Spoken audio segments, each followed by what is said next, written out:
വിശുദ്ധ കുര്യാക്കോസ് ഏലിയാസ് ചാവറാച്ചൻ്റെ 155-ാം ചരമവാർഷികമാണെന്ന് അദ്ദേഹത്തിൻ്റെ ജീവിതത്തിലെ ശ്രദ്ധേയമായ ഒരു സംഭവം പറഞ്ഞ് നമുക്ക് തുടങ്ങാം. 19-ാം നൂറ്റാണ്ടിൻ്റെ മധ്യകാലഘട്ടത്തിൽ അന്ന് അറിവ് എന്നത് ചുരുക്കം ചിലരുടെ മാത്രം സ്വത്തായിരുന്നു.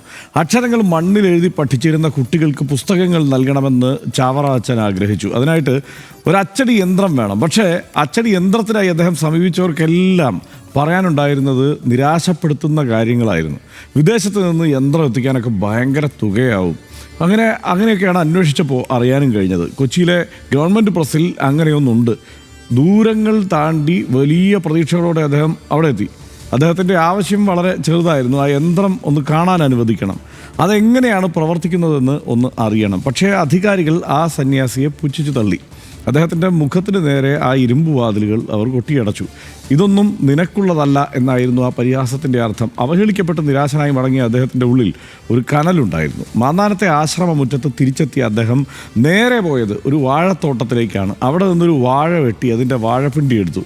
ചുറ്റുമുള്ളവർ ആശ്ചര്യപ്പെട്ട് കാണും, ഒരു അച്ചടി യന്ത്രത്തിന് പകരം വാഴപ്പിണ്ടിയോ എന്ന്.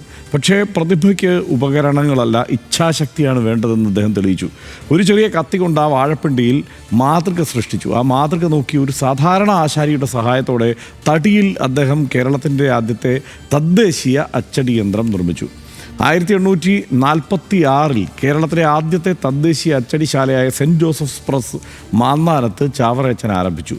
അവിടെ നിന്ന് പുറത്തു വന്ന ഓരോ താളും കേവലം അക്ഷരങ്ങളായിരുന്നില്ല, മറിച്ചൊരു ജനതയുടെ വിമോചനമായിരുന്നു. പാവപ്പെട്ടവൻ്റെ കുട്ടിക്ക് പഠിക്കാനുള്ള പാഠപുസ്തകങ്ങൾ ആ പ്രസ്സിൽ നിന്ന് അച്ചടിക്കപ്പെട്ടു. പ്രിയപ്പെട്ട പ്രേക്ഷകരെ, നമ്മുടെ ജീവിതത്തിൽ പ്രതിസന്ധികൾ വരുമ്പോൾ നമ്മൾ പലപ്പോഴും ചോദിക്കാറില്ല, എന്തുകൊണ്ടാണ് എനിക്ക് മാത്രം ഈ തടസ്സങ്ങളൊക്കെ എന്ന്. പക്ഷേ ചാവറാച്ചൻ്റെ ജീവിതം നമ്മളോട് പറയുന്നത് തടസ്സങ്ങൾ നിങ്ങളുടെ വഴി മുടക്കാനല്ല, മറിച്ച് പുതിയ വഴികൾ വെട്ടി തുറക്കാൻ നമ്മളെ പ്രാപ്തരാക്കാനാണ് എന്ന്. നമ്മൾ ഓർക്കേണ്ടത്, നമ്മളെ തടയാൻ അങ്ങനെ ആർക്കും കഴിയില്ല.